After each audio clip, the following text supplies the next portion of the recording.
actually went through it once years ago, so it's nice Michael, did you say 15 minutes late? That's what I think. Somebody told me that it's been delayed 15. Yeah, 1:15. I think that was right. Yes, nice to see you. How are you? Okay, so tell me if you guys think this is right. Is it right to say that above 92 degrees, now 93, is legitimately no tie day?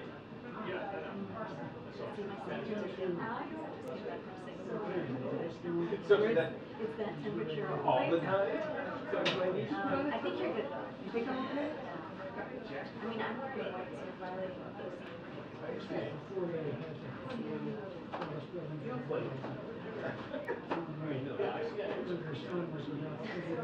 Perfectly timed. Now you're making me get It's a excited. nice tie. It's great.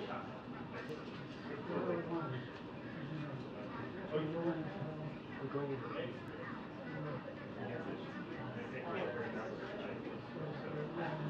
Yeah, and Sandra, President Biden said over the long weekend that he's disappointed she is not going to show up at the G20.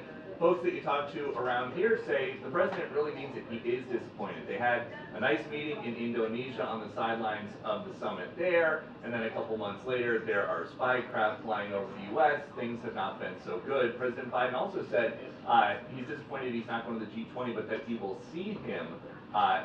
Although we are told there is no meeting, there's no plan for Biden and Xi to get together at the G20. So that's going to make it a lot easier for China not to make a big commitment to the climate change goals that the G20 usually gets together to try to advance. And no questions about that Wall Street Journal story on the so-called gate crashers with reports of 100 or so Chinese nationals posing as tourists and trying to get into sensitive U.S. military installations. All of this is happening. And the trip is moving forward. We were told President Biden tested negative for COVID, even though he did spend the weekend at the beach house in Rehoboth with the First Lady, who is now quarantining there because she had a positive test. And something else since the last briefing, this Wall Street Journal poll, 73% of voters are saying they think President Biden too old to go for a second term. That includes 2/3 of Democrats. So some of that for the press secretary, some of that for the national security advisor, who will be here in 15 minutes. Sandra.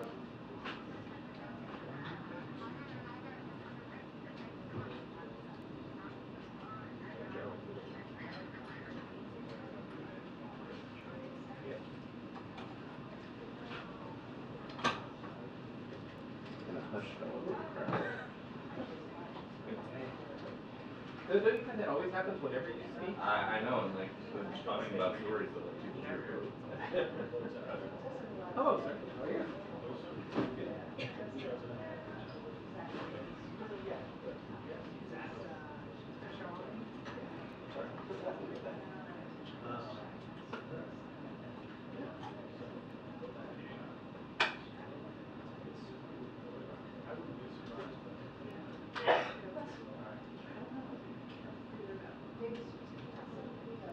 Yes.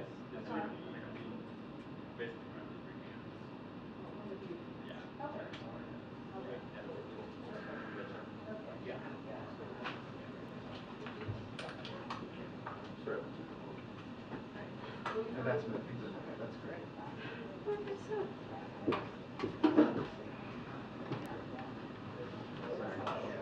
Got it, okay?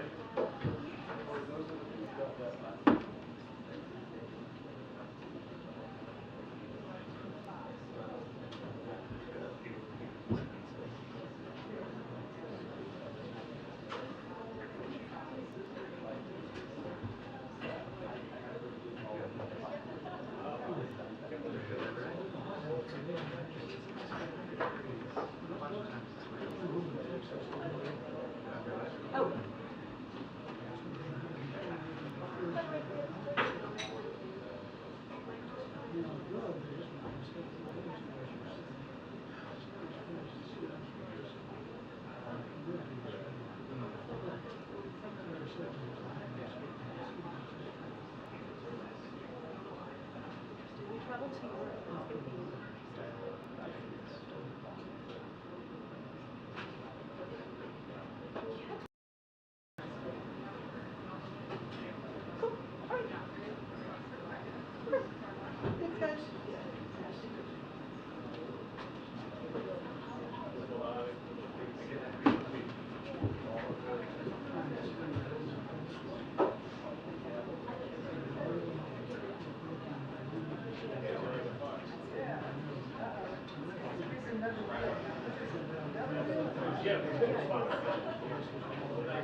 So it's hard to tell.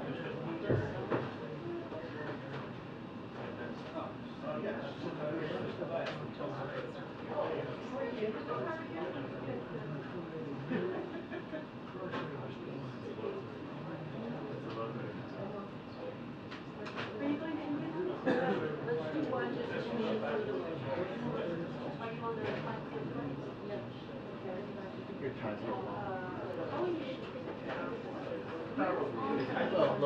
Little tilted too. Did you use a picture or did you give me? Maybe you should go back to no time. I'm going for the Donald Trump, tie down to below my ground. Hey, no one's going to see that. All they're going to see is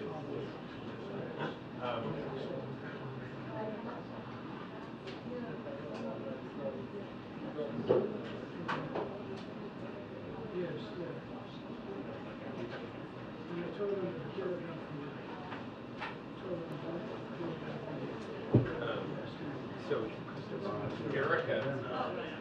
Erica came away from her adventure in Hawaii and on the trip with many observations, but one of them is that Pfizer is F people around. She was like, he's the nicest guy. We enjoyed eating Thai food and That's what I heard. Yeah. She was very thankful. And let it be known that it was not for you. Well, that's not what she said. After that, we settled in. She tried to make up. That's not.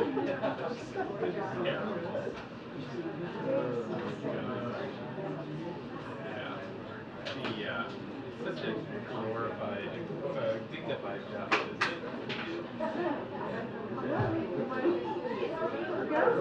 Did you treat her to your coffee shop? Like heaven. Was there any opportunity for you to one?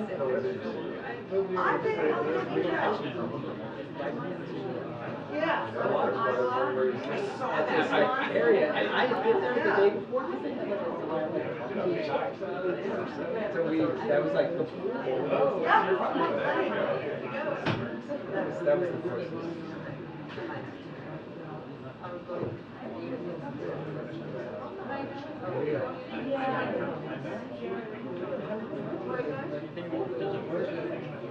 You know, I discovered over all these years that there's only one constituency that should be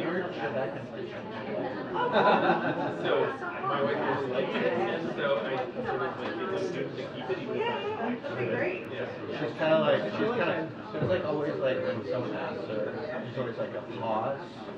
I like it. or I told her that a friend said a nice thing, and that friend said prefers no beer to Elijah. And I said that my wife, I don't think likes it either. Eliza heard the story. Paused. My dad's favorite story. My dad had a beer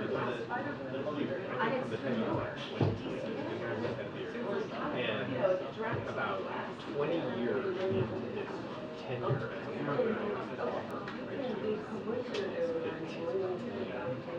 he, like the beginning of his Labor Day weekend or something, so Friday, shakes holding off, right, and then looks in the mirror, hates it immediately, and just starts to go back again. And then on Tuesday, he goes back into same office that he's been going into for 20 years. And so we've got 3 days of growth, and like 10 people come up to him and say, "Hey, you growing a beard?" It's like, what are you talking about? People are like strangely not observant. Yeah. No, I think I'll shake this up.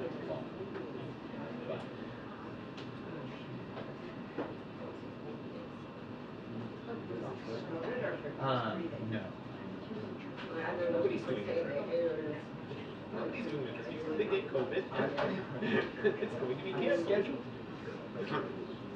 Are you scheduled to We're do going on the flight. So, Yeah. When are you sent to leave? But not on Air Force One. No, he is on it. Oh, okay. Peter and Katie are both flying out on Wednesday, and so Peter's like, okay, so the way this is going to go down, we'll be in the air, and we'll land in Delhi, and then we'll find out. He's positive and he's not coming. He did better. He gets to Delhi. that's what I clear that.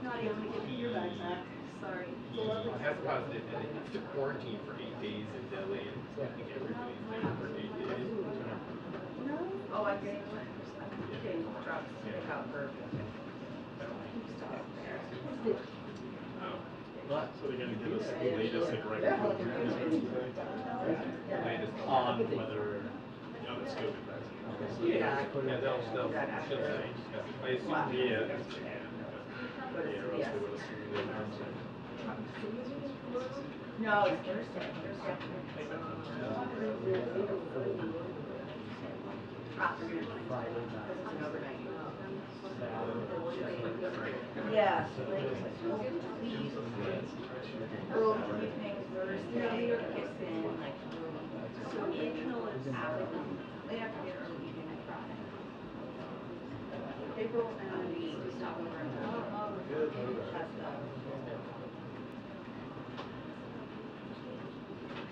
which I guess it makes sense. I just think because I was in Korea with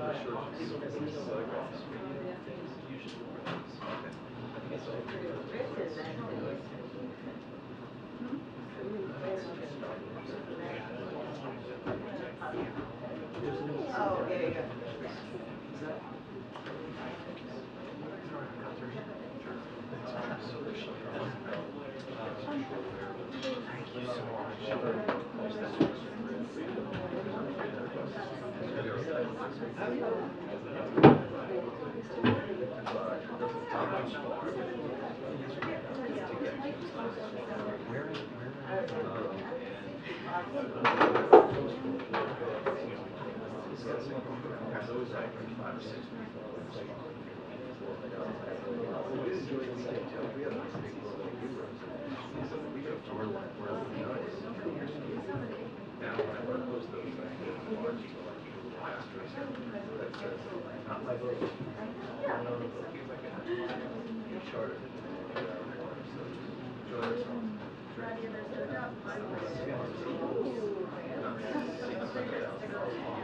yeah.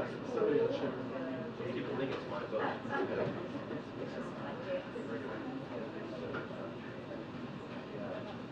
It'd be lovely to work on it.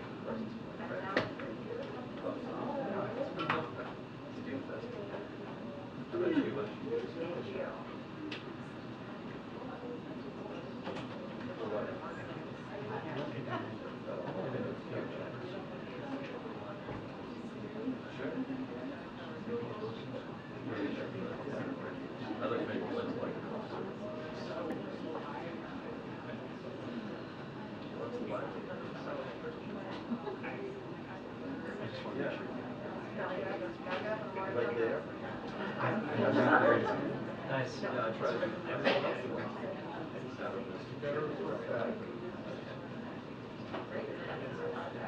Smart.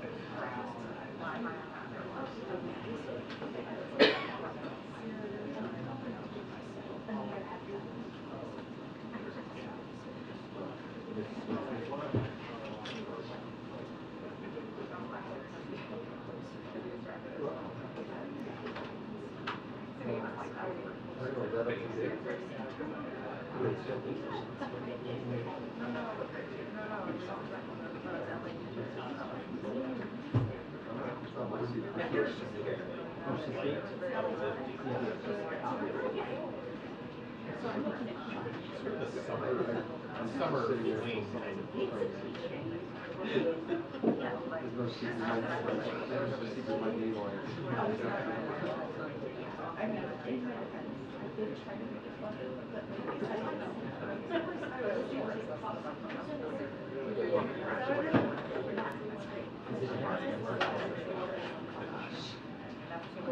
finishing it.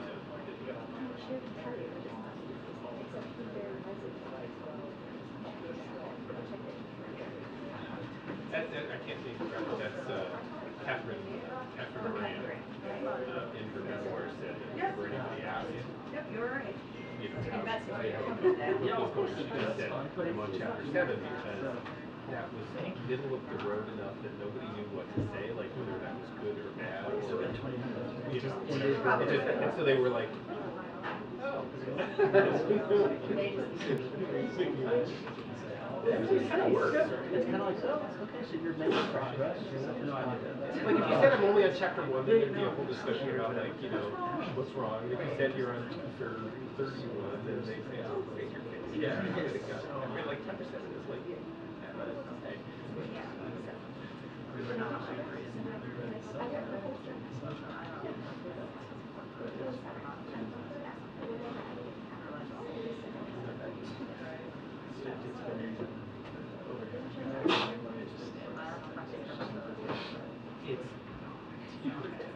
you're just in the no, you're just after when the box arrives. Yeah, that's And the first time you see like a huge stance on their books. Like you'll go around and tell people it was the best experience you ever had. That's lying. That's telling the truth. You're like when you see the box. She said when you're writing the book, it says, having written the book is great. Of course it is. Between a lot of things, having done them is great. I think it's like where the company is alive and when they say having a baby is great. Having had the baby is good. Actual having fun. Because having that on the like you said, there is a scene where like you're like then you're like, okay, I'm here. When you start to forget how hard it was, like when you get the box. Yeah. Oh, this is so pretty. I love the colors. I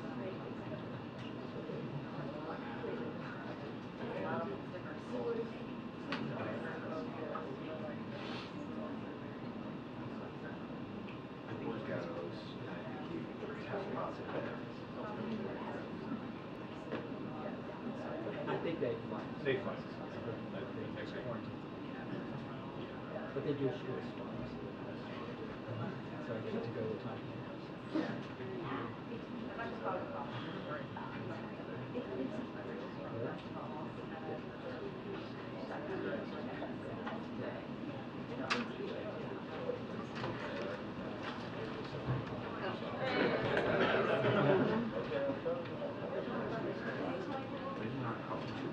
I don't think so.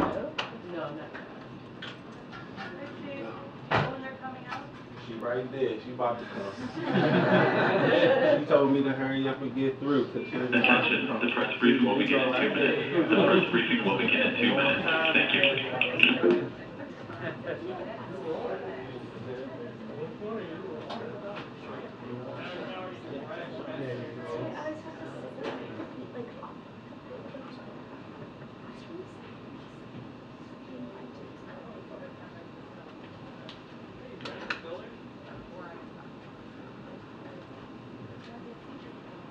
Hi. Safe.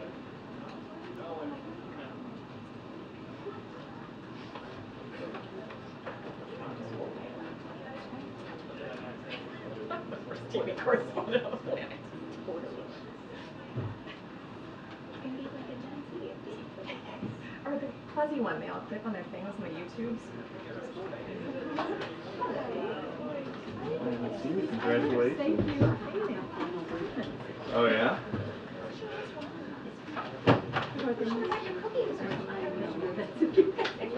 Then I could have embarrassed you for fun. Is anyone?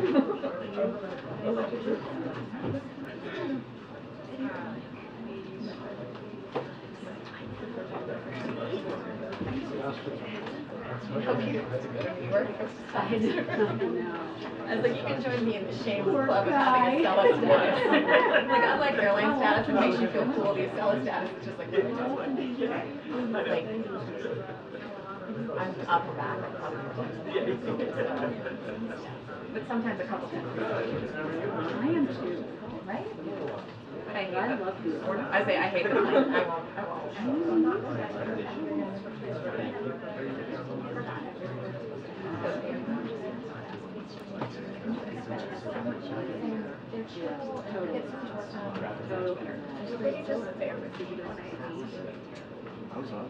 Good for you.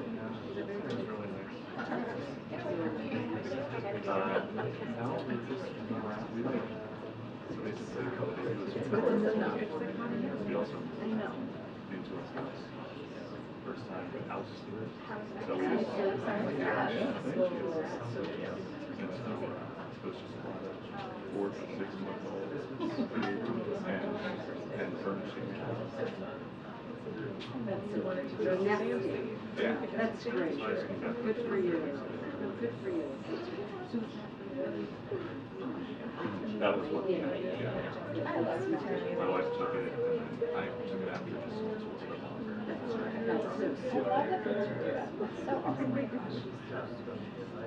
Did you take like a little bit of front and then more of that?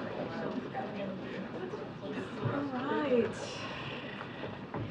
Happy Tuesday. Good afternoon, everyone. Good afternoon. So before I turn things over to Jake, I have a couple of updates at the top, and then we'll get this going. So this afternoon, President Biden will award the Medal of Honor, America's oldest and highest recognition for valor, to Captain Larry L. Taylor, United States Army. On June 18, 1968, then First Lieutenant Taylor led a helicopter team in Vietnam that rescued a 4-man Army patrol unit, which had been surrounded by nearly 100 enemy forces. First Lieutenant Taylor and his wingmen braved intense ground fire for more than 30 minutes to provide aerial fire support until they were nearly out of ammunition. With the enemy still closing in on the patrol, First Lieutenant Taylor courageously decided to extract the team of American soldiers on the ground using his 2-man Cobra helicopter, a feat that had never been accomplished or even attempted. First Lieutenant Taylor landed his helicopter under heavy enemy fire and with complete disregard for his personal safety. He successfully rescued the patrol team and carried them to a safe location. First Lieutenant Taylor's conspicuous gallantry, his profound concern for his fellow soldiers, and his actions, which went above and beyond the call of duty, are in keeping with the highest tradition of military service. In recognition of his service, he will be awarded the Medal of Honor here today at the White House this afternoon. Now, as you all know, the President believes that education beyond high school should unlock doors to opportunity, not leave borrowers stranded with debt they cannot afford. That's why from day one, the Biden-Harris administration has been working to fix the broken student loan system, make college more affordable, and cancel loan debt for millions of borrowers. In fact, to date, the Biden-Harris administration has canceled more than $117 billion in loan debt for 3.4 million borrowers. And earlier today, the Biden-Harris administration announced that more than 4 million student loan borrowers are enrolled in the administration's new income-driven repayment plan, the Saving on a Valuable Education or SAVE plan.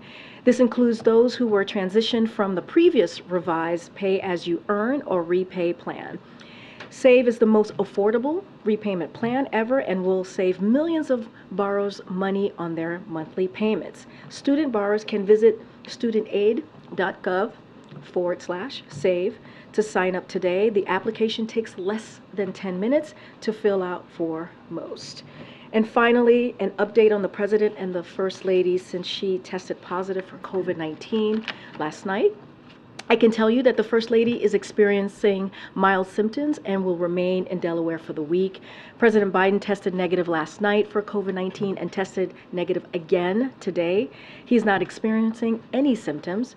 As far as the steps he is taking, since the President was with the First Lady yesterday, he will be masking while indoors and around people in alignment with CDC guidance.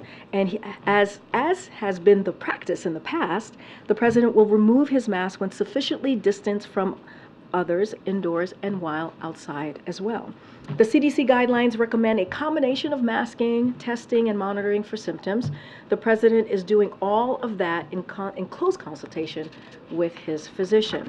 There are currently no updates to the White House COVID-19 protocols. We continue to work closely with public health and medical professionals to monitor the virus.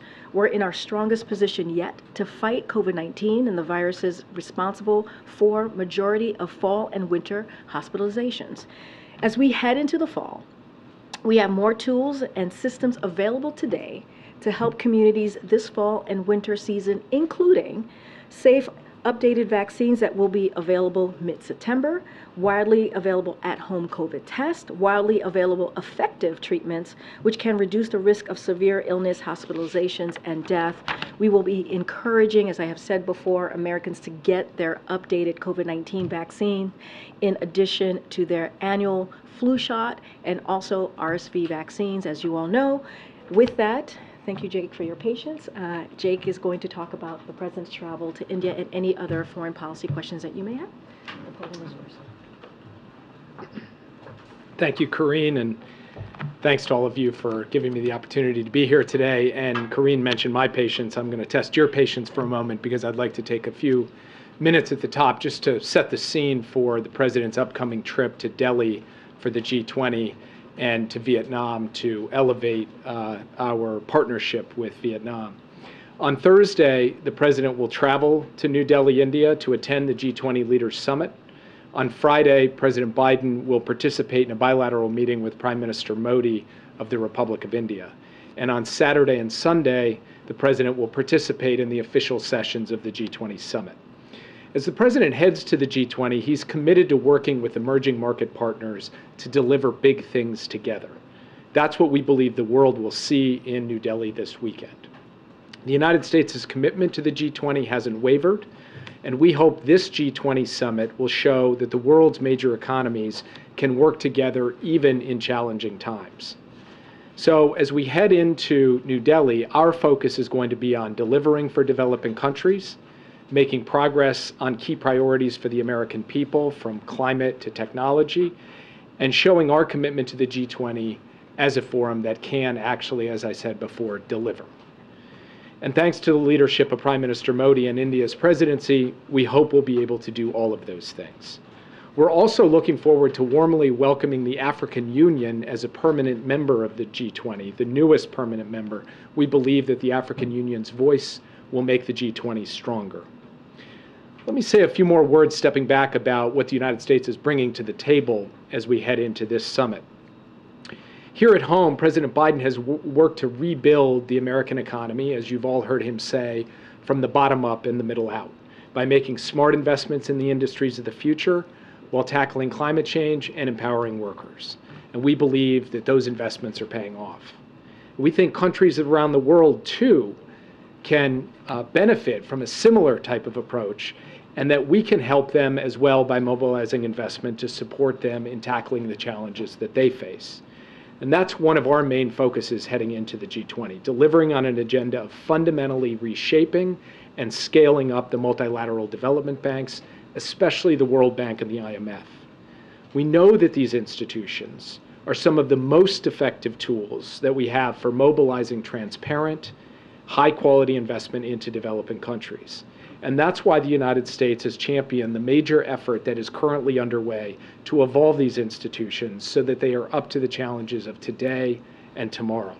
Just last month, President Biden asked Congress for additional funds that would have the impact of increasing World Bank financing by more than $25 billion.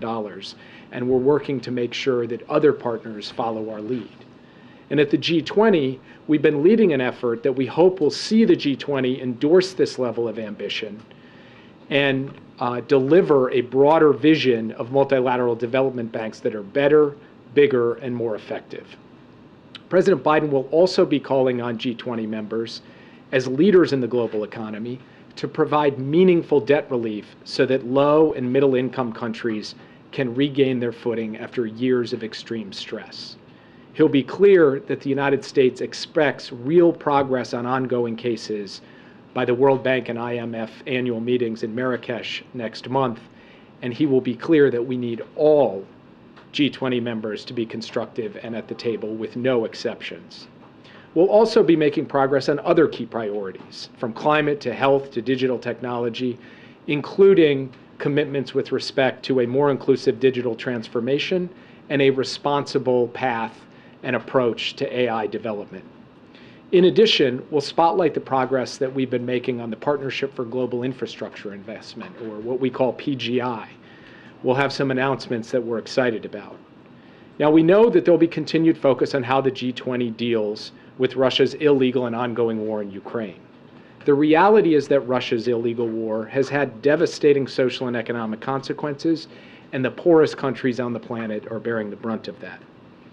As he has done before, President Biden will call for a just and durable peace, one founded in respect for international law, principles of the UN Charter, the precepts of territorial integrity and sovereignty, and he will continue to emphasize that the United States will support Ukraine for as long as it takes to redeem these principles.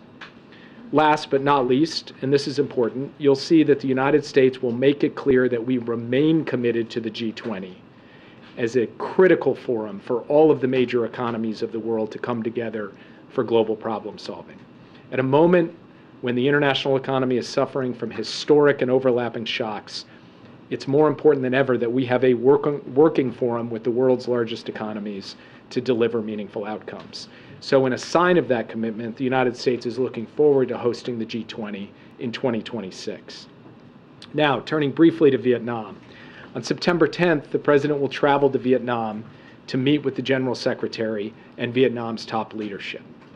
Building on President Biden's string of diplomatic successes in the Indo-Pacific just this year, this visit is a remarkable step in the strengthening of our diplomatic ties, and it reflects the leading role that Vietnam will play in our growing network of partnerships in the Indo-Pacific as we look to the future. For decades, the U.S. and Vietnam have worked to overcome a painful shared legacy of the Vietnam War, working hand in hand to promote reconciliation, with our service members and our veterans lighting the way, work that is dear to the President's heart, particularly in light of his close friendship with Senator John McCain. As we survey common challenges on everything from the South China Sea to critical and emerging technologies, the United States and Vietnam will chart out a vision for facing the 21st century together with an elevated and energized partnership. And finally, Vice President Harris is traveling literally as we speak to Jakarta, Indonesia, to attend the U.S.-ASEAN Summit and the East Asia Summit, and to engage with leaders from across the Indo-Pacific from September 5th to September 7th. Her upcoming visit will be her 4th visit to the Indo-Pacific in 2 years and her 3rd visit to Southeast Asia. Vice President Harris has met with more than 36 presidents and prime ministers from the Indo-Pacific. And throughout her work, she is focused on strengthening alliances and partnerships, driving economic growth in the United States, and upholding international rules and norms. At both summits, the Vice President will underscore the United States' enduring commitment to the Indo-Pacific generally and to ASEAN centrality specifically. And we look forward to having her be able to report back to the President on those trips as the President embarks on his own trip to India and Vietnam. I told you that I was going to test your patience a bit. I think I made good on my promise. So with that, I'd be happy to take your questions. Yeah. Given what we know about how COVID works, I understand the President is negative now, but are you planning for any contingencies in case he does test positive in the coming days or during the trip? Could he attend any of these meetings virtually? Are you thinking ahead to that? I'll let Karine speak to COVID planning here at the White House, as it's beyond my ken. But of course, we have long experience now from the early days of the administration in managing for situations in which COVID plays a role in summits. And, we've seen various leaders at various times participate virtually in events. But in terms of specific contingency planning here from the White House, Karine can speak to that. And just one more. On Sunday, the President said he was disappointed that President Xi was not going to be attending the G20, but then he said, I'm going to get to see him. What did he mean by that? Has something been scheduled here? Nothing's been scheduled, but the President has said before that he's looking forward to picking up the conversation that he had with President Xi in Bali last year, and he fully intends to do that in the months ahead.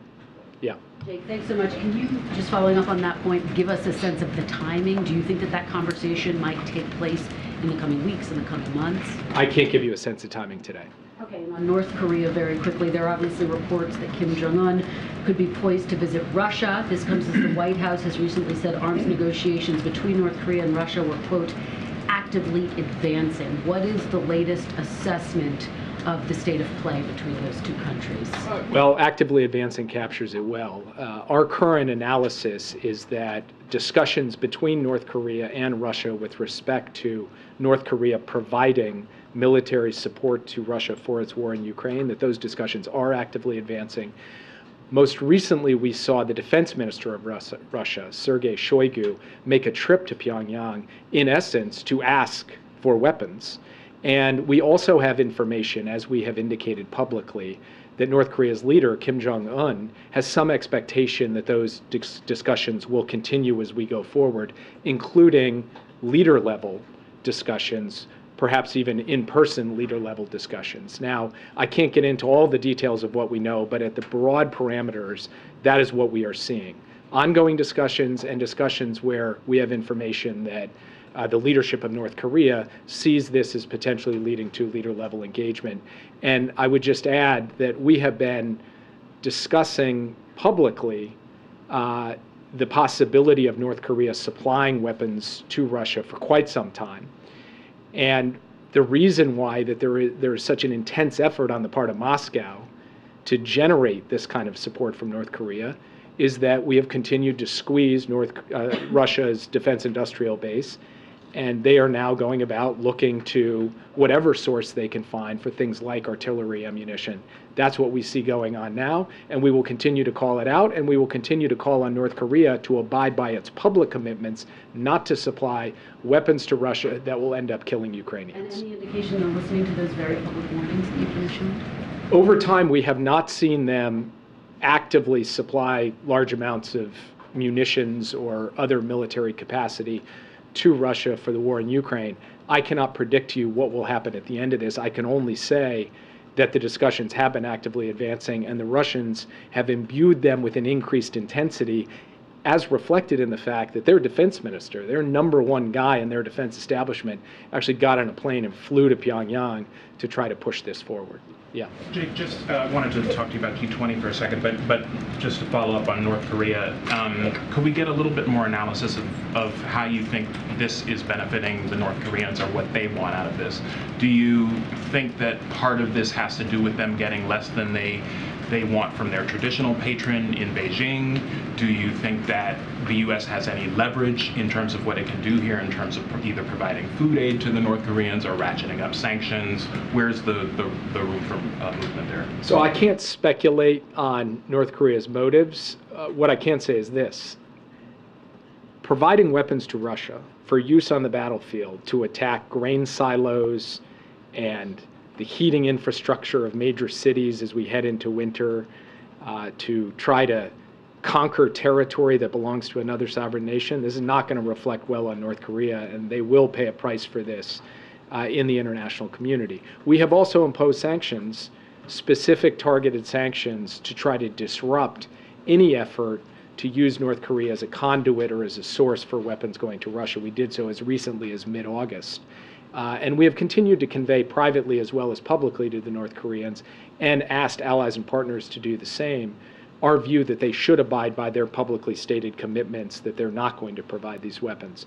What has changed in their calculus is not something that I can speak to. That's in the mind of Kim Jong-un, and he obviously will be the ultimate decision maker. But we will continue to look for opportunities to dissuade the North Koreans from taking this step, to get others to do the same, and to report to the world what we are seeing in terms of the actively advancing discussions that are taking place between these two countries. And then on G20, just cognizant of the fact that the State Department has blistering human rights reports out on both of the countries that Biden is going to, India and Vietnam, including passages about their restrictions on freedom of expression for the media, threats of violence, arrests, this sort of thing.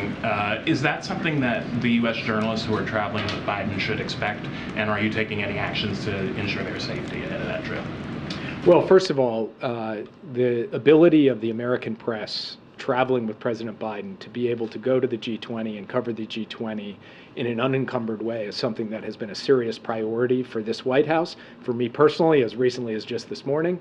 And we are putting our money where our mouth is in terms of making sure that American press will have all of the access that they need and are entitled to as members of the international press, as members of the White House press.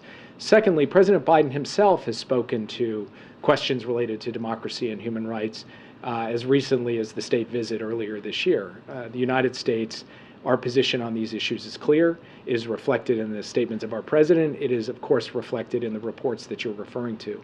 And when it comes to the trip to Vietnam, we believe that we have a powerful opportunity to advance our partnership in a way that will deliver for the American people and will deliver broader security, stability, and prosperity in the Indo-Pacific.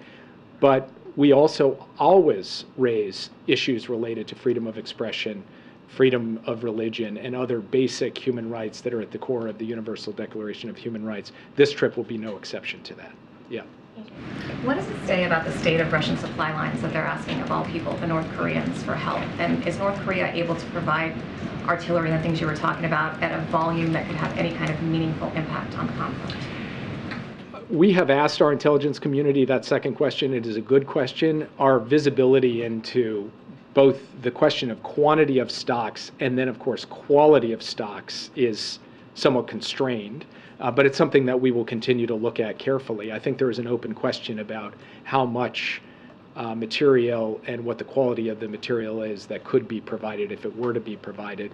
And then I think it says a lot that Russia is having to turn to a country like North Korea to seek to bolster its defense capacity in a war that it expected would be over in a week, that in September of 2023, it is going to North Korea to get munitions to try to continue to grind out on the battlefield in Ukraine. If I could real quick on the G20, my colleague asked the China question, but is the president scheduled to meet with Mohammed bin Salman or Erdogan or any of these other leaders that we might be interested in while he's there? I don't know who, I laugh because I don't know who fits on the list of who you might be interested in. It's like there are two categories, the ones you're not interested in and the ones you are interested in. We're interested in all of them. I'm the State Department nerd. I'm interested in all of them, however, Okay. those two specifically. All right. We don't have bilaterals scheduled with either of those two leaders at this time. I'm not going to speak to how the schedule will shape up over the course of the coming days. And as you know, there's a certain dynamic element to this, which is all of these leaders in a very confined space with time on the margins. So some of the bilateral engagements, as you saw last year in Indonesia, will likely be announced at the last minute. And we will do our darndest to make sure that they are done in a way where the U.S. press has the ability to participate in them. Yeah. Thank you. The Bali communique said that most members of the G20 condemned the war in Ukraine. What progress has been made in the last 10 months to get India and China on board with that position? Well, first of all, India signed on to the statement, most members. It was, as I recall, Russia who was the main objector to the proposition that so many of the other members of the G20 signed on to. I don't expect that Russia is going to flip its position on the Ukraine war this year. So to get absolute consensus on a statement on Ukraine is challenging because you've got Russia seated at the table, albeit not at the leader level because Putin isn't going to be there. But the fact that most members of the G20, as most members of the UN General Assembly, continue to hold the position that Russia's war was illegal, in violation of the UN Charter, and that this war must end on terms consistent with the UN Charter, that is the result of months of hard diplomacy by the United States and our partners, and it continues to reflect where international sentiment is on this issue. And what assurances has the administration received from Congress that the U.S. will be able to continue funding Ukraine's defenses going forward? Well, we are working closely with the Congress, as you know, right now on a supplemental funding package that the President has submitted, seeking funding through the end of the year. We've been working with both the Senate and the House. We've had constructive conversations on a bipartisan basis in both chambers. We believe we will be able to secure the necessary funding as we go forward. I'm not going to speak to assurances per se, but the conversations have been constructive, they've been positive, they've been substantive. And we anticipate being able to work our way through to a sound package so that Ukraine can get what it needs. Yeah. On World Bank reforms, on the one hand, you've talked about it not being about a specific country, that it's not about China. On the other hand, though, you have said that you need an alternative to the, quote, coercive and unsustainable lending through the Belt and Road Initiative. So, I mean, how can it be about China and not be about China at the same time? Well, we believe that there should be high standard, non-coercive lending options available to low and middle income countries. That's a fact. It's also a fact that World Bank reform is not about China, in no small part because China is a shareholder in the World Bank. So growing the size, relevance, capacity of the World Bank to deliver for low and middle income countries is not against China. It's for the entire international community, all of the shareholders of the World Bank, China being one of them. And we believe that just as the United States would benefit from a more stable, more capable set of low and middle income countries being able to deal with their own problems with help from the World Bank and the IMF, China would benefit from that too. But there is at least a part of it that is focused on China, on those coercive practices of those reforms. This is an affirmative agenda. It is an agenda about providing high standards, transparent, sustainable, resilient funding streams to countries that cut through the red tape and give not just the poorest countries in the world, but middle income countries who are dealing with the stresses of climate and COVID and migration and the war in Ukraine, access to capital that they can actually take advantage of and put to work. That's not against anybody. That is not a negative agenda. That is an affirmative agenda, positive agenda, and one that's been embraced not just by the United States, not just by our closest allies, but by a very wide range and diverse set of countries. And we believe it will be embraced by the G20 as a whole when we go to New Delhi. And if I may just finally, you mentioned China being the third largest shareholder. How does it impact that Xi Jinping won't be at the table when you're asking for these reforms? Does it change the pitch at all, or how does that change with them not being there? It won't change our pitch. And you know, our pitch has been consistent working into the summit. President Biden will reinforce it.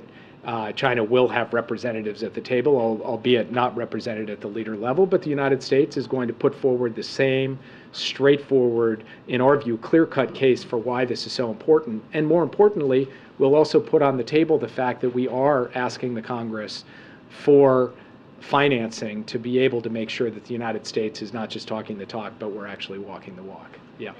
Two on the Saudi announcement today and then one on China. On the Saudi announcement to extend the supply of oil curbs, can you talk to us about what that means to you geopolitically, how serious it is for the global oil market? We saw crude go above $90 a barrel today.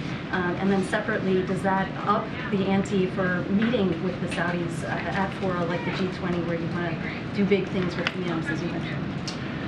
So on the first question, I'll leave it to others to speak to the specific oil market impacts. I would point out that what was announced today was a continuation of an existing policy, not a new set of cuts, just a continuation of those cuts for 3 months as opposed to for 1 month. So as far as I'm concerned, the most important thing that the president is focused on is just trying to do everything within his toolkit to be able to get lower prices for consumers at the gas pump in the United States. It's really the price of a gallon of gas for the American consumer, not the question of which country's doing what here or there, that is going to be his ultimate metric for whether we're succeeding or not. Secondly, as I said before, we don't currently have bilateral meetings scheduled at the G20 to announce with any leaders. I don't think that the announcement today is going to move us one way or another in terms of engaging with leaders at the G20. So, you know, we'll make our decisions on that on the basis of a far broader set of considerations than any one policy. Does it change the calculation at all, though, for communications in the future with the Saudis? I mean, does it make it more pressing to engage with them on this issue? We have, obviously, regular engagement with the Saudis at multiple levels, with their energy minister, with their leadership, and that will continue. And we will make sure that they understand where we stand, and we will come to understand where they stand as well. And the thing that we ultimately stand for is a stable, effective supply of energy to the global markets so that we can, in fact, deliver relief to consumers at the pump, and also that we do this in a way that is consistent with the energy transition over time. China, because my Bloomberg colleagues reported that Huawei has reached a breakthrough with its new smartphone that shows it's using the most advanced chips produced by Chinese chip maker SMIC.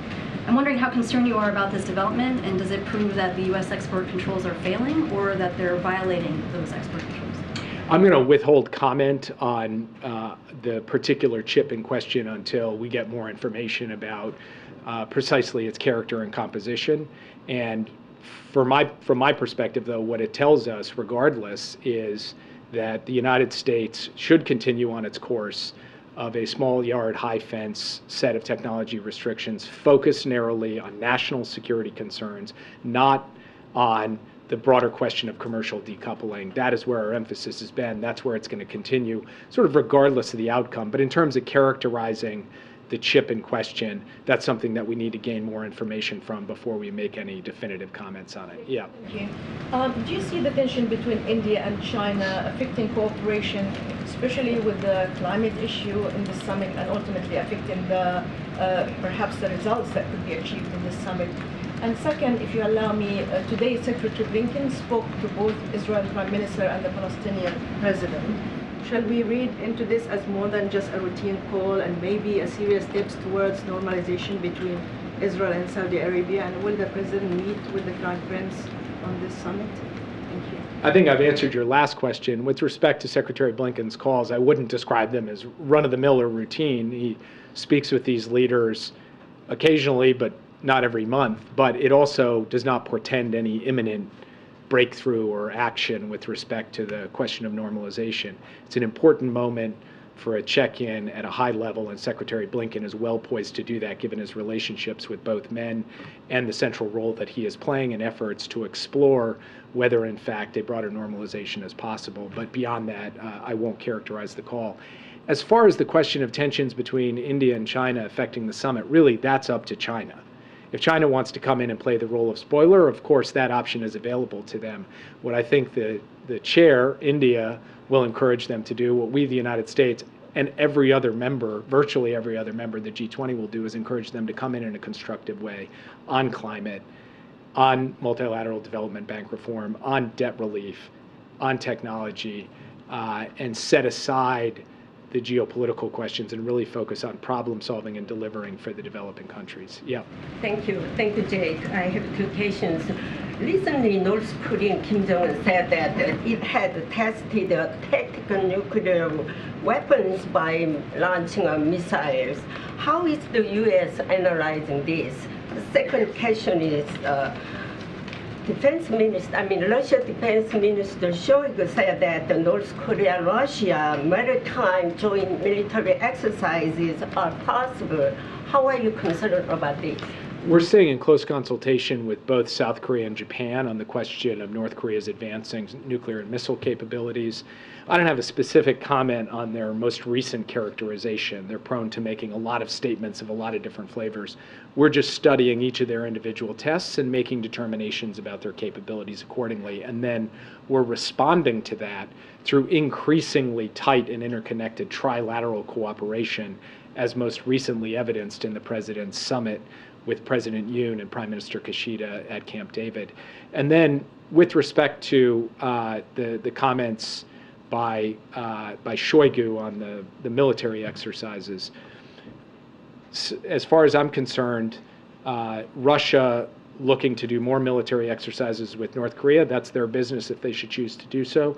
I think if you look at the broader pattern of activity across the Indo-Pacific, the security cooperation, the exercises, the work together on trying to ensure a secure, open, and prosperous Indo-Pacific, what the United States has done with a broad network of allies and partners, I believe has enhanced the stability and security of that region.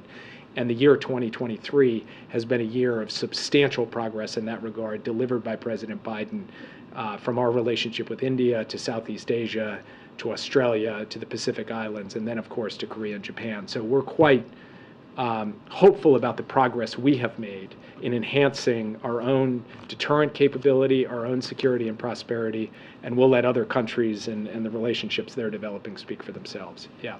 Thanks. Brett McGurk is in Riyadh, and so are Palestinian negotiators. Can you update us at all on Saudi-Israel-U.S. diplomacy talks? And then I have a quick follow-up to that. So Brett's trip this time is focused on a set of broader regional issues. One of the main things that has brought him there, along with Barbara Leaf, the Assistant Secretary of State of Near East Affairs, and Tim Lenderking, our Special Envoy for Yemen, is to talk about the war in Yemen. We are entering either our 17th or 18th month of a truce, the longest period of peace in Yemen in years, which has been delivered in part through painstaking U.S. diplomacy. We not only want to keep that going, we want to deepen it and get to a permanent peace in Yemen, and that's one of the main reasons that Brett is there. He'll also be meeting with the Crown Prince of Bahrain in advance of his trip here next week. And then, of course, he will speak to the Palestinians about the whole range of issues relative to the Israeli-Palestinian file. Normalization will be one of the topics on the agenda, but it's not the main thrust of this trip. And like I said before, with respect to the phone call Secretary Blinken made today, we don't expect any imminent announcements or breakthroughs in the period ahead. Does the administration support Palestinians' public demand, though, that they'll accept nothing less than statehood? I'm not going to negotiate from the podium on the question of normalization, how the various pieces fit together. Yeah. Jake, it seems like every administration, when it gets into office, complains about the problems it inherits from the previous administration. But how do you defend this administration's role with issues like Russia, China, North Korea, Iran? It seems like in all of those cases, our relationship is worse than it was before. Well, first of all, Russia decided to launch a massive land war in Ukraine. The United States has mobilized not just the West, but a coalition of dozens of countries, and more than 140 countries have voted for a UN General Assembly resolution condemning what Russia did. If you look at the U.S. leadership in that regard, we have stopped Russia from being able to take over a sovereign state. We have ensured that Ukraine will continue as a viable, free, sovereign democracy out into the future, in the support we have given to the brave and courageous Ukrainians out there on the front lines. I think the story of how the U.S. has stood up to Russia and galvanized the world to do so is a significant achievement of President Biden, and one that we expect to continue. With respect to China, I'm not sure I'd agree with your characterization of the previous administration, but I'm not interested in comparisons. We're taking our own approach on this, which is to ensure that we compete intensively to put the United States in the strongest position possible, while at the same time managing that competition so that it doesn't tip over into conflict. We believe we are managing the competition effectively. And from the question of what we inherited to where we are today, if you look at the U.S. economy and you look at China's economy, if you look at the U.S.'s alliances and the strength that we have built up in the Indo-Pacific and beyond, we feel very good about the strategic position of the United States in terms of the unfolding competition. With respect to Iran, I would just point out that under the administration before the previous guy, Iran's nuclear program was in a box. The last guy let it out of the box. We are now trying to manage the results of that decision, and we are doing so while deterring Iran from going for a nuclear weapon. We have thus far been able to do that. It's something we remain vigilant about every day. And finally, with respect to North Korea, the previous administration believed that if it simply engaged in summit-level diplomacy, it could end North Korea's missile and nuclear program. By the time we took office, North Korea's missile and nuclear programs had accelerated dramatically. The most important breakthrough we had seen from them, the first test of an intercontinental ballistic missile, that didn't happen on Joe Biden's watch. That happened before he came to office. So we are dealing with the inheritance, not just of the last administration, but multiple administrations on North Korea. And we are doing so in a way where we have drawn more closely together the U.S., Japan, and Korea in a historic summit that has strengthened our capacity to deter and defend the interests of the United States and our allies and partners going forward. So if you look at the overall position of the United States as it relates to those four countries, as it relates to our broader alliances and partnerships, and as it relates to the underlying sources of national strength, our manufacturing, our infrastructure, our technology, all of this, we believe we will leave better than we found it by the time President Biden exits this office. Yeah. Thanks, Jake. I wanted to return to the Ukraine supplemental, and you said that you believe that you'll be able to secure the necessary funding. I was hoping you could talk a little bit about why you believe that and whether it's getting harder to get those supplementals through Congress, and also why the administration doesn't do more to sell the American public on the need for those requests. So, on the first question, our view is that the strong bipartisan support for Ukraine in the Congress, in both the House and the Senate, has been on evidence, has been on display, not just in the past votes for Ukraine funding, but in the current public statements of critical members of both parties in really important positions in the Senate, as well as key chairs of committees in the House. And so we believe that there is still, while there are some dissonant voices, a strong core on a bipartisan basis of support for ensuring that we continue to provide Ukraine with the support that it needs, because it's fundamentally in America's national interest to do so. And with the question of quote unquote selling it, the president has made clear repeatedly since this conflict began what the stakes are for the American people. That letting Russia run roughshod over Ukraine would put Europe at risk, and we know what happens when a marauding, aggressive, hostile power places the continent of Europe at military risk. It comes at much greater cost, not just in American treasure, but in American lives later. And so let's make the investments now to ensure we uphold the fundamental rules of the international order. The president has made that case repeatedly. We believe if you actually look at where public attitudes are, that they have been surprisingly resilient despite the constant assertion that the bottom is going to fall out from underneath them. And similarly, we believe support will hold up in the Congress for us to be able to continue to provide Ukraine with the support that it needs. But we don't take that for granted. That's something we need to go work at every day, consult with members, ensure we're answering their questions, ensure accountability for every dollar that's spent, ensure that our allies and partners are stepping up and doing the burden sharing so that they're carrying their fair share of the load. We're doing all of those things too. And I think in a dynamic discussion with the Congress, we believe that we can secure a good funding package when all is said and done. I feel like support is still steady rather than eroding in terms of monetary support for Ukraine. What I will say is we believe that there is still a strong base of bipartisan support in the Congress to pass a material package that Ukraine needs to be able to not just sustain its gains on the battlefield, but also to ensure that those gains can be consolidated and not rolled back as we go forward. Yeah. Thanks, Jake. A member of your team said in recent days that the administration's actively negotiating with the Maduro regime in Venezuela about exchanging sanctions relief for concrete steps toward democratic elections. Do you believe that Maduro has any actual interest in democratic elections? Look, I'm not going to speak to promises, pledges, hopes for the future. The administration's position has been clear and consistent for a long time. We're prepared to engage in discussions about specific sanctions relief in return for concrete steps that lead us towards a free and fair election. So our measurement is not about promises, it's not about what we may get on the come, it is about getting clear, concrete benchmarks and steps along the way. And I'm not going to characterize any current diplomatic discussions in that regard, just to state that that is our North Star. We're going to judge by actions, not by words.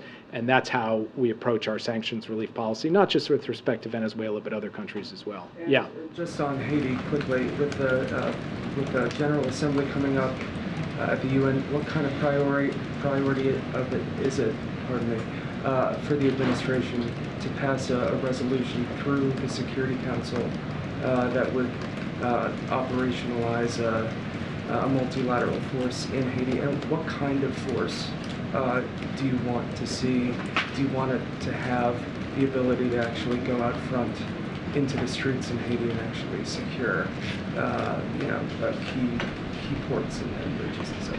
What we're looking to do is to support a multinational force that is fundamentally a policing support mission, not a military mission, and one that is in support of the Haitian National Police, not taking over the sovereign policing capacities from the Haitian National Police. In terms of the precise operational elements of that, how they will operate physically in Port-au-Prince and other parts of Haiti, I'm going to defer that question because the experts are engaging to work out what an operational plan would look like.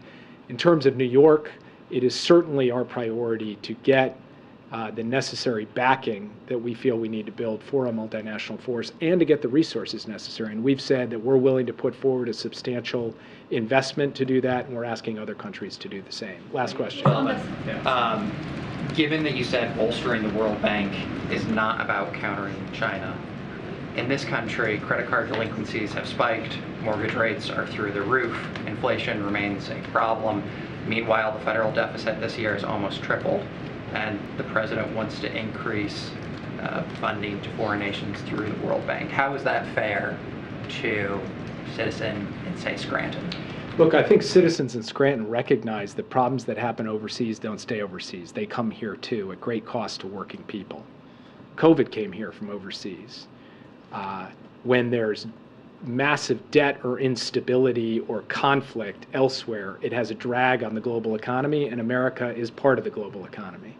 So our perspective is that for a modest investment from the point of view of the overall size of the U.S. budget to put into ensuring greater stability, greater prosperity, greater capacity in the rest of the world, that is going to end up reducing the costs and burdens on working people in Scranton or Minneapolis or any of your all's hometowns. And frankly, that's not some novel idea.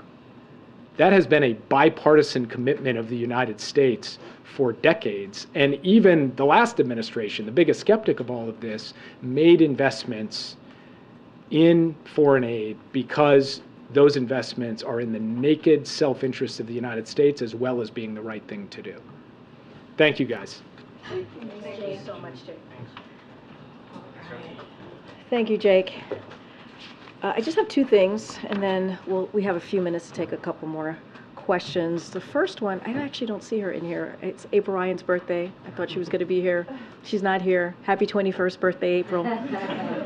And then the second thing is I want to say congratulations here to Kristen Welker on her last day. We were talking earlier, and you said you have covered the White House for about a decade, which makes you what? I don't know, 30 years old? 30. That's great. So in all seriousness, we will miss you, and we are incredibly thrilled and excited for you and your new adventure in a different Washington institution, if you will. And so we will be watching. Please keep in touch, and of course, book our people, as you know. But seriously, in all seriousness, this is just for me personally.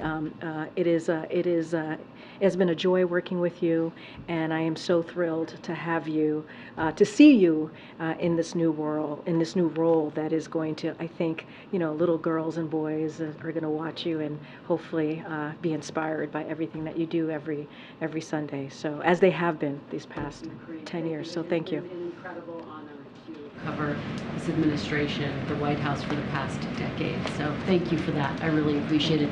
And thank you to all of my incredible colleagues. All right, Kristen, go forward. Okay, go ahead, colleague. Okay, it's my birthday. Oh my gosh. Jane, happy birthday. It's my birthday. Oh, all right, Mr. Scheer. Happy birthday, and hope you have a wonderful, wonderful day. All right, thank you. Yeah, I know April needs same birthday. Not to talk about news, everybody, but it is news. Okay, the COVID protocols for the president. Is he going to test every day before he gets on the plane? Does he have to mask when he's in India? I think there are not. I think the protocols for the G20 are that there really aren't any. So I wondered sort of what's going to happen going forward with the president while we're watching. So what I can tell you is that the president certainly is going to test on a regular cadence determined by his physician. Of course, all travelers, including the president, will test before traveling to India. So that is certainly something that the president will do. As I mentioned, the CDC is following CDC guidelines. The CDC does not recommend testing every day after a close contact. That is their recommendation. Again, we are going to follow the CDC guidelines. They recommend a combination of things, as I mentioned at the top, which is masking, testing, and monitoring for symptoms. He has no symptoms. So we're going to continue to follow those guidelines, he's going to have those close consultation with his physician, and that's all I can share at this time. Can you be more specific on what a regular cadence? Regular cadence is up to really in consultation with this physician. I can tell you right now, as I said, all travelers are certainly going to test, right, before they head out to India, and that's including the president. So that is something that's happening in I don't know, we're leaving on Thursday. So there you go. Just a couple more logistical COVID questions. Are these PCR tests that the president's getting? That is something that the physician decides on. I just don't have that information. And just reiterate again to us, what is the current COVID protocol for anyone meeting with the president? Like senior staff, those who meet with him every day, brief him. Are you all still tested? So anytime we're around any of the principals, we do test. That has been the way we have moved forward for the past almost 2 years here. So that has not changed. No White House protocol is going to be changing, as I said at the top. But when we do have close engagement with the president, his senior staff, and as you all know, or anyone, we do test. And just a broader COVID question. We recently did an interview with Dr. Deborah Birx, and she said that American leaders are living in a fantasy world amid this latest COVID surge. She said that next month's vaccine booster is coming way too late.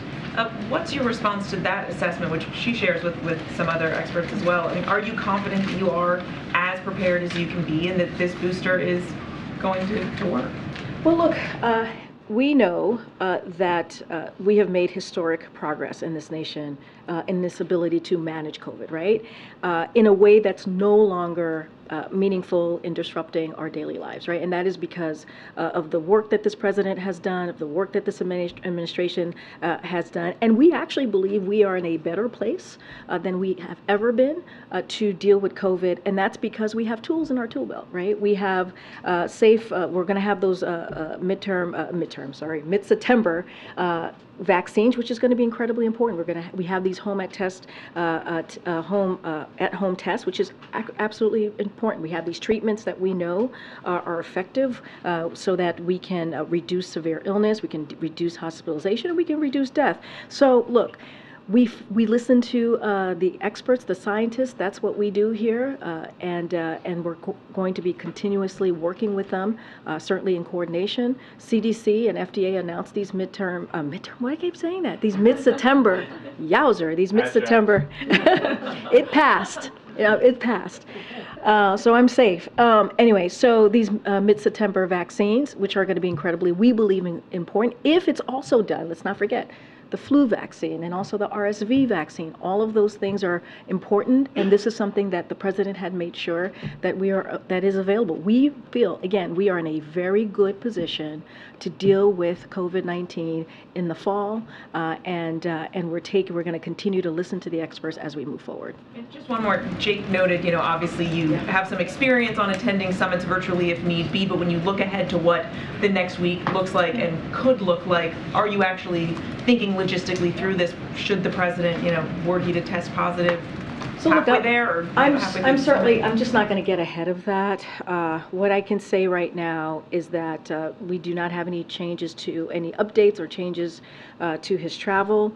The president tested negative yesterday. He tested negative this morning, and he has no symptoms. He's feeling good. You're all going to see him in about an hour and see for yourselves. Of course, he's going to be very cautious, and he's going to wear a mask as the CDC guidelines suggest or request.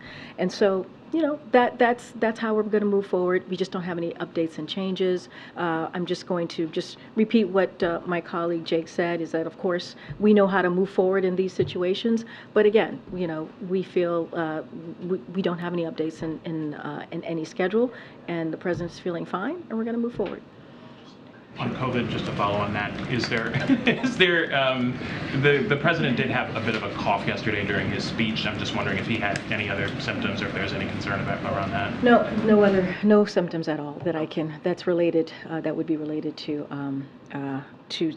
this current kind of conversation that we're having. Okay, and then you mentioned the mid-September vaccines, and I'm just wondering, because there is this spike of of kind of incidents that are happening. Is there any concern that that is coming just a little bit too late in terms of the immunization that is in the population now? No, totally understand the question. That is, the experts feel that, and again, we listen to the experts, CDC, FDA, they got to go through their process in getting these vaccines done and ready to go. That's going to be mid-September. We're, September, I don't know, 5th? What is it, right? So we're not far from that, from mid-September.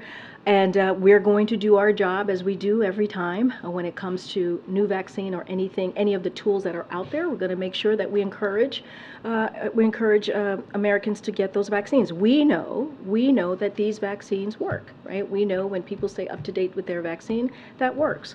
And so that's where I'll certainly leave that. But look, we have seen we've experienced increases in COVID-19 during the last 3 summers, so it's not surprising that we're seeing an uptick in this long period, right? It's been a long period of declining rates, so this is not surprising.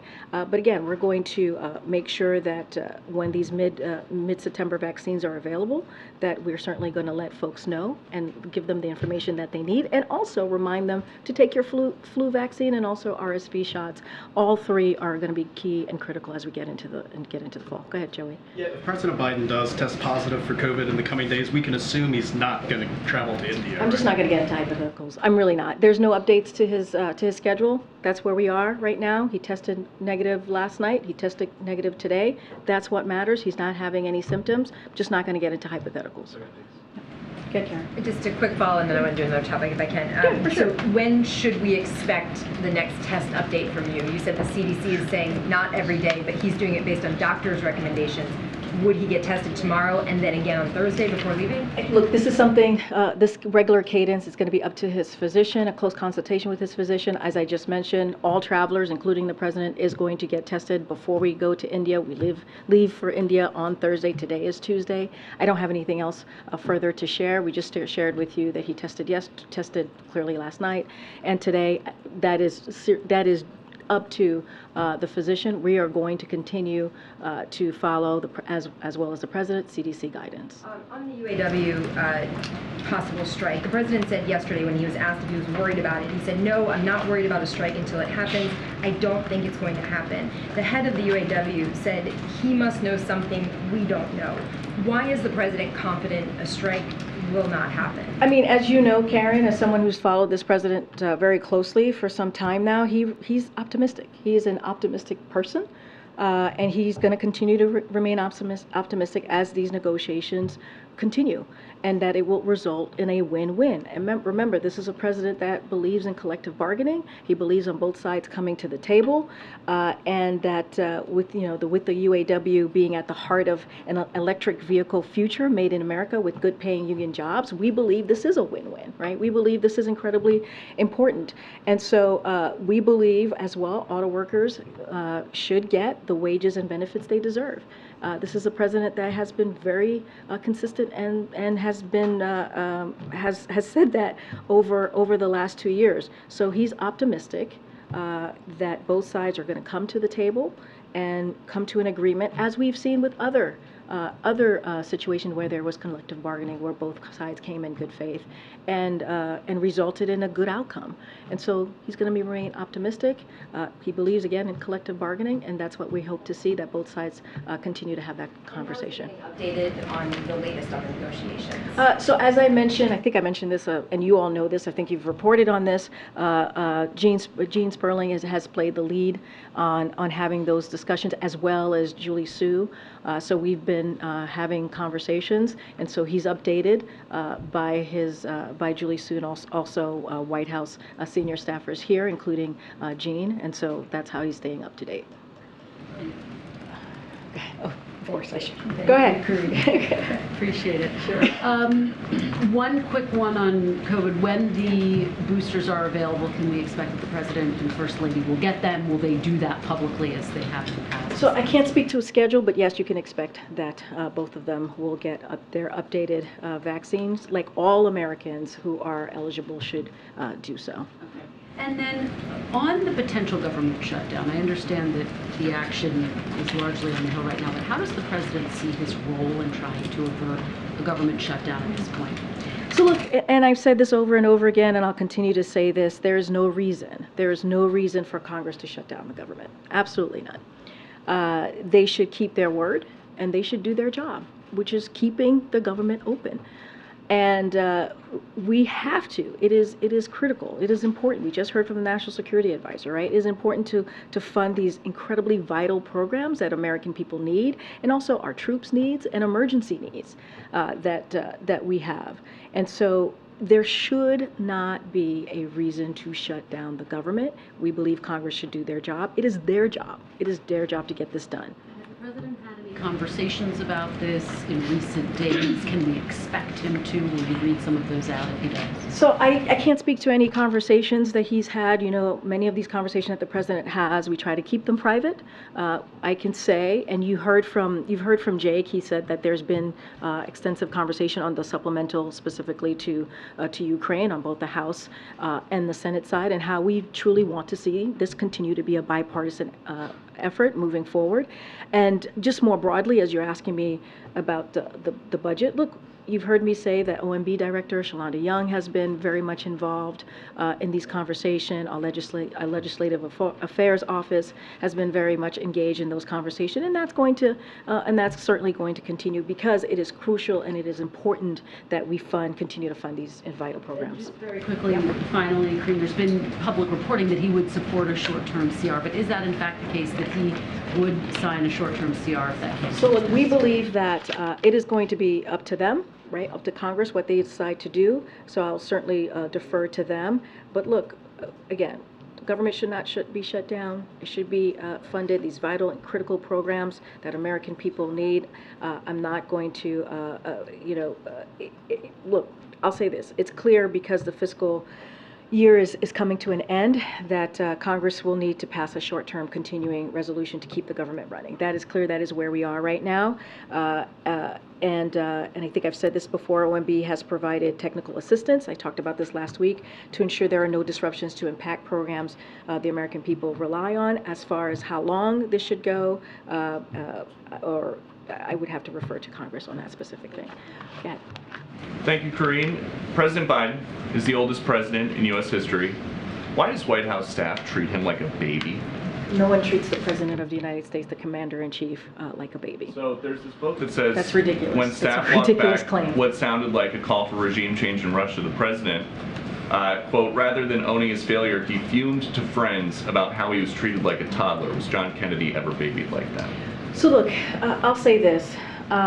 There's going to be always a range of books that are about every administration, as you know, that's going to have a variety of claims. That is not unusual. That happens all the time, and we're not going to litigate those here. That's something that we're not going to speak to. There is one thing that I do want to, because I think I was asked this question last week by one of your colleagues about this particular excerpt that they were referring to, and so I'll say this, we did see the excerpt, the context of the excerpt, and it seemed to be making the opposite overall point about how the value of his experience and wisdom resulted in rallying the free world against authoritarianism, which is important. We have seen this, you all have seen this, and passage of the most historic agenda in recent history in his handling of foreign policy, like rallying the world around Ukraine, as you just heard from our National Security Advisor, who laid out in really good questions that your colleagues asked about how the president is moving forward, about Ukraine, about kind of leading into these conversations that he's going to be having at the G20. Why do you think it is that in a Wall Street Journal poll, 2/3 of Democrats think President Biden is too old to run again? Look, here's what I know. Here's what I can speak to. I can speak to that a president who has wisdom. I can speak to a president who has experience. I can speak to a president who has done has taken historic action and has delivered in historic pieces of legislation. And that's important. When the last guy who was in the Oval Office talked about infrastructure week, it was a joke. And the president passed a pretty important piece of legislation in a bipartisan way because of his wisdom, because of his experience. And now we have infrastructure decade.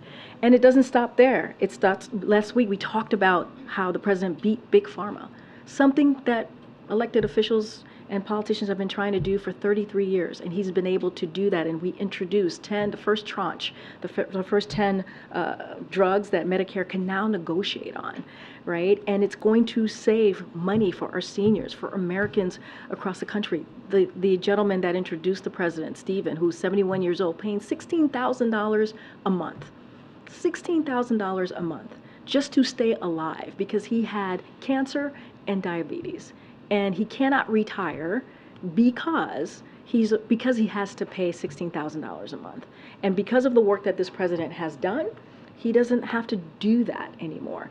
And I'll say one last thing. I know you have a follow-up, probably about 5 more, but let me just say this one last thing, is that the interesting thing about this is that the president has done these historic pieces of legislation, whether it's the bipartisan infrastructure legislation, whether it's the American Rescue Plan, whether it's CHIPS and Science Act, whether it's the Inflation Reduction Act. There are some Republicans, right, in the House, in the Senate, that did not vote for any of these legislations that I just laid out, who go back to their state, go back to their district, and take credit for something that the president did. So this is not unusual. They did this in 2019, they did this in 2020, and they did this in 2022, and the president continues to prevail. Okay, just one more. The president said over the long weekend that he hasn't had the occasion to go to East Palestine. I just haven't been able to break. The derailment was on February 3rd.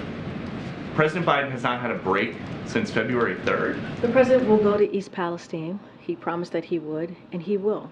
You saw him. So he was not on a break when he was in Lake Tahoe? I will say this again. The president is going to go to East Palestine, as he has said that he is committed to do. You saw him just this Saturday visit a rural area, right, that was devastated. Some parts were devastated by Hurricane Idalia, and he was there with the First Lady. They were able to hear directly from the American people, and he was able to talk about what is it that they need. What else do they need from the federal government? So the president is going to go to East Palestine. I don't have a time or date to announce at this time, but he will go. Thanks, Karine. Given recent events, is there any plans to alter the vice president's schedule and pivot her since she's already in Asia to have her in place in case the president? I just don't have any details or updates to share on travel. To follow up on my colleague's question, can you explain why you can't share or won't share the cadence of the president's testing with us? It seems like a pretty basic question. It has nothing to not share the cadence. I just shared with you yesterday. He took a test and it was negative. Today he took a test and it was negative. The CDC does not recommend testing every day after a close contact. That is not my. As he tested, I'm just saying. I'm just trying to play logic here. You told us the times he tested previously, so it would be helpful if we know. Because it already happened, my friend. It already happened. It already happened, right? Right. So therefore, I can tell you that he took a test because it already happened, right? And I'm telling you right now, mornings and the evenings going forward? it is up to the physician and in close consultation with the physician. CDC. The guidance from CDC recommends that, or says it does not have to test, someone with a close contact does not have to test regularly or every day. So that is the seed. Okay, well then there should be no confusion. We just explained that he tested. I just explained he tested yesterday. He tested. I was just wondering if we could have an explanation as to why you don't want to share. I just explained it. I literally just explained it. CDC does not. CDC recommends. That testing does not recommend testing every day. That's something that CDC, we're following CDC guidance. I just did in close consultation with the physician. That's what's going to happen. The physician's going to decide when the testing is going to happen. That's it. That's the answer. I don't have anything else for you. That is the answer that I'm giving you. In close consultation with this physician, CDC does not recommend testing every day. That's it. Go ahead. I'm going to call Sabrina. Go ahead. Thank you, Karine. I know Jake wouldn't speak to the components of a possible normalization agreement between Saudi Arabia and Israel, but Prime Minister Netanyahu has said that the issue of Palestine is more of a checkbox in the negotiations. Does the White House agree with that assessment? Look, I'm not going to go beyond. Jake laid out pretty well about our position there, the meeting that Brett is doing in the region, especially as it relates to Palestine as well. I don't have anything. I'm not going to go beyond or further to what the National Advisor shared. I'm going to go around and take one. Yes. Go ahead, Brian. Go ahead, Brian. Thanks a lot, Karine. I was going to ask about the deficit. Yeah. The federal deficit is projected to increase this year over last year. During Biden's term, it decreased in the first 2 years. It's going to increase this year. What's President Biden's response to that, and what's his assessment of the reasons that the federal deficit is increasing? So a couple of things, and I know one of my colleagues have spoken to this before. Deficits from year to year can be volatile, and so that's kind of how we have tracked that. But the reality is the president has a real plan, as we've laid out multiple times, to reduce the deficit, and we don't see Republicans having a real plan. And so the deficit has fallen by more than $1 trillion under the this president, and he has signed legislation to cut the deficit by another $1 trillion. So the president's budget would reduce the deficit by further $2.5 trillion by cutting wasteful spending on special interests and making big corporations and the rich pay their fair share. So that's what we're trying to do, and by contrast, what you're seeing from our Republican colleagues on the other side is that, especially when President Trump and congressional Republicans, what they did during his administration is that they added $2 trillion to the deficit with a tax cut that skewed, obviously, to the wealthy and large corporations. So what we are going to do is we're going to continue to fight for Social Security. We're going to continue to fight for Medicare, health care. We're going to continue to make sure we do what we can to, the president believes in moving forward with his economic plan in a fiscally responsible way. And so that's what we're going to continue to do here. It's going up, but why is it? I just said it can be year to year, it can be very volatile. I mean, he said in March in Baltimore in a speech, our plan is working to decreasing the deficit. Right, and we have seen the not. deficit fallen by more than $1 trillion under this president, right? But as I stated at the top, it could be volatile, and that's why the president has taken action, right? More than $2 trillion to lower the deficit, and that's what he's going to continue to do. But what we know for sure is that trickle down economy does not work. You hear us talk about all the time when we talk about Bidenomics is building an economy from the bottom up, middle out. That's the president's plan. That's what he's going to continue to do, and he's going to do it in a fiscally responsible way. And again, that's all you have to do is watch what the president has done the last 2 years, and he has done it. I just laid out, it can be very volatile. I just talked about how the president deficit, it can be, but that's the way it is from year to year. It can be volatile. That is something well, talk to an economist and they'll tell you specifically. What I can speak to is what the president has done over the last 2 years is we say the deficit go down by $1 trillion. He signed another piece of legislation where the deficit is going to go down another $1 trillion. That is the president's focus. That's why we believe Bidenomics is so important. Guys, I will see you tomorrow. Thank you very much. Thanks, Karine. Thank you. I have like a cough at the moment.